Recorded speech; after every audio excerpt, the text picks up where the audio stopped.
Rail मंत्री और उस समय भी कहीं कहीं तो हमने तो बार बार हम कहते थे रिजाइन का हम नहीं करेंगे, तो उन्होंने कहा कि नहीं इस काम को करिए। और जब यूपी में यहीं पर हो गया था बहुत ज़्यादा, वेस्ट बंगाल में बहुत बड़े पैमाने पर आप समझ लीजिए 1999 में जब हम मंत्री ही और वो एक्सीडेंट वहाँ हो गया था, वहाँ जा करके देखे और जब लोगों के मृतक लोगों को देखे हमको इतनी तकलीफ हुई। और वहाँ से जब हम आए हमने रास्ते में भी कहा और श्रद्धेय अटल जी को, प्रधानमंत्री जी को हमने कहा कि भाई हम रिजाइन करते हैं, उन्होंने उसको एक्सेप्ट नहीं किया। लेकिन बाद में फिर गए और हमने कहा कि सर मेरे इस्तीफे को दोबारा हमने दिया, स्वीकार किया जाए, नहीं तो हमको बहुत तकलीफ है, इतनी बड़ी दुर्घटना घटी है, हमको अच्छा नहीं लग रहा है और तुरंत चुनाव वगैरह भी होने वाला है, तो हमको जाएंगे हमको बड़ा खराब लगेगा, इसलिए कृपा करके हमको छोड़ दीजिए।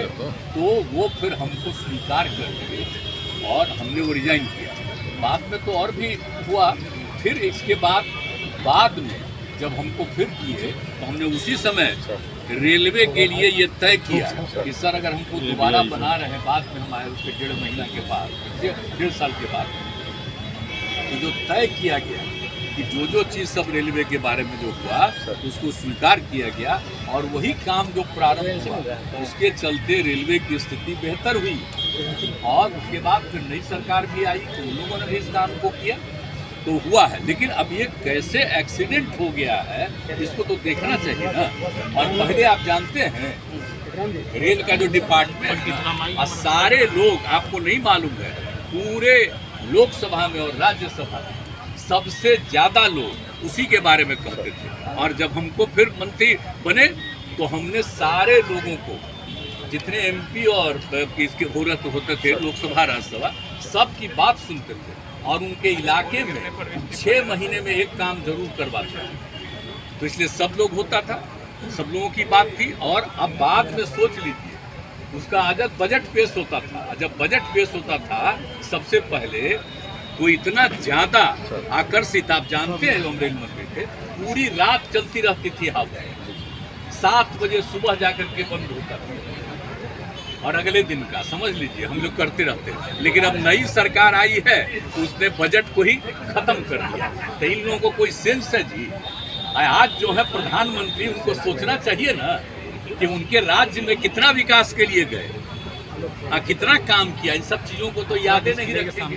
तो छोड़िए ना, हमको उन सब की बात नहीं है। लेकिन मुझे बड़ी तकलीफ हुई और मेरे कार्यकाल में जब हुआ तो आप समझ लीजिए रिजाइन करने वाले बहुत 1-2 लोग, और हमने कहा कि हम किसी कीमत पर, और उसके बाद में सब चीज़ को कितना संभाला।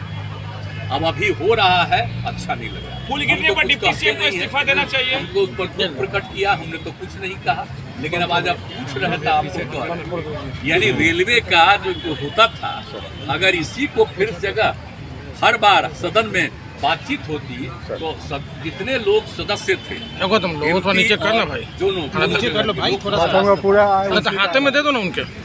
और आप जानते हैं कि किस तरह से लोगों के बीच में सारी बातों को रखी जाती थी और कितना अलग मिल करके सारा बात होता था। तब आजकल तो ऐसा कर दिया है कि अब तो बिल्कुल अलग हो। रेल मंत्री को इस्तीफा देना चाहिए सर, ये हम किसी के बारे में कुछ कहने वाले नहीं। अपनी बात तो बताइए ना, ये तो हम अपनी बात बता दिया।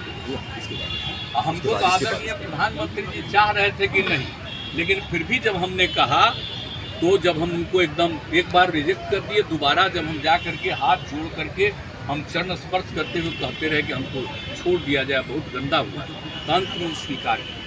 तो बात अलग, हम किसी को क्यों कहेंगे आप करिए नहीं करिए, लेकिन हम कह रहे हैं क्या रेलवे का जो बजट पेश होता था वो तो उस तरह का प्रावधान नहीं ना होता है जी। नहीं तो एक चीज बात तो सबको मालूम होता। और आप जानते हैं इस देश में सबसे पुराना जगह क्या है? रेल है। और सबसे ज़्यादा जरूरी क्या है? लोगों की सुविधा किससे है? उसी पर ना चलते हैं लोग। तो ये तो बहुत आवश्यक चीज है, लेकिन उसको छोड़ करके लोग अपने ढंग से आजकल काम प्रचार प्रसार। सर एक सवाल है सर, जितना पुराना सब चीज है सबको खत्म कर देंगे, पौराणिक कर देंगे। सर एक सवाल है सर, तेजस्वी यादव पर सर सवाल। बायोम जो है मेडिकल प्रिपरेशन का एकमात्र संस्थान जहां है complete digital classrooms, video lectures, student tracking system, library facility and 100% result oriented rankers batch. Biome, Hinoo एवं नगरा टोली, रांची।